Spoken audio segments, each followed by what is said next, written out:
সহিংস ঘটনার 2 সপ্তাহ পরও স্বাভাবিক অবস্থা ফিরে আসেনি চট্টগ্রামের ফটিকছড়ির ভূজপুর গ্রামে। প্রত্যন্ত এ পল্লীর ঘরে ঘরে এখনো ভর করে আছে আতঙ্ক। অতীতে কখনোই এ গ্রামে এরকম ঘটনা ঘটেনি। সেদিন কি কারণে গ্রামের সহজ সরল মানুষগুলো ক্ষুব্ধ হয়ে উঠেছিল তার কারণ অনুসন্ধান করেছেন আমাদের সিনিয়র রিপোর্টার গোলাম মাওলা মুরাদ। ক্যামেরায় ছিলেন নাসিরুল আলম। আজ দেখুন প্রথম পর্ব। 11 এপ্রিল বিএনপি আর শিবিরের ডাকা হরতালের দিন প্রায় 500 গাড়ির বহর নিয়ে পুরো ফটিকছড়িতে শোডাউন করতে বের হয়েছিলেন এই আসনের বিগত নির্বাচনে পরাজিত আওয়ামী লীগ প্রার্থী পেয়ারুল ইসলাম। ভূজপুরের কাজিরহাট বাজারে এসে মিছিল থেকে উত্তেজক কিছু স্লোগান আর মসজিদে ঢিল ছোড়ার ঘটনাকে কেন্দ্র করে স্থানীয় গ্রামবাসীর সাথে শুরু হয় সংঘর্ষ। কি ঘটেছিল সেদিন?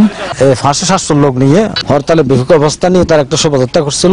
এখানে আসার পরে আমরা শুনতে পাইলাম মাইকে এরা মসজিদে হামলা করতেছে। এখানে এলাকার থেকে অনেক লোক দা ছুরি ফিরি নিয়ে লাঠি সোটা নিয়ে এর উপর ঝাঁপিয়ে পড়লো। ভূজপুরের সহিংসতা শুধুই কোনো নৃশংসতা নাকি জনবিস্ফোরণ, নাকি এর পেছনে অন্য কোনো কারণ রয়েছে? মসজিদের দাম দাম করে এরা ইট মারে, পাবলিক আসিয়া তাদেরকে অ্যাটাক করছে। 300-400 মোটরসাইকেল নিয়ে এরা বাজারে ঢুকছে। ওরা আওয়ামী লীগের লোক। লম্বা লম্বা চেনি আনছে, আরো হাতিয়ার আনছে। মাদ্রাসায় কি তালা মারছে, ফাতর মারছে। ফাতর মারার সাথে সাথে গন্ডগোলটা লেগে গেছে। গাড়িতে আগুন দিচ্ছে সাধারণ পাবলিক। পুলিশ ও আওয়ামী লীগ নেতাদের রয়েছে ভিন্ন মত।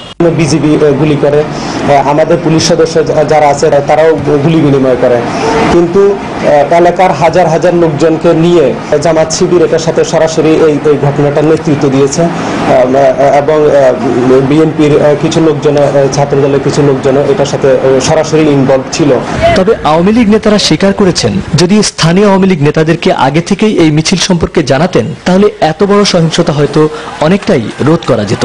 এখানকার এই নীরবতা দেখে বোঝার কোনো উপায় নেই, কয়েকদিন আগের সহিংস ঘটনায় এখানে কয়েকশো গাড়ি জ্বালিয়ে দেওয়া হয়েছে, নৃশংসভাবে হত্যা করা হয়েছে কয়েকজনকে এবং হতাহত হয়েছে শতাধিক।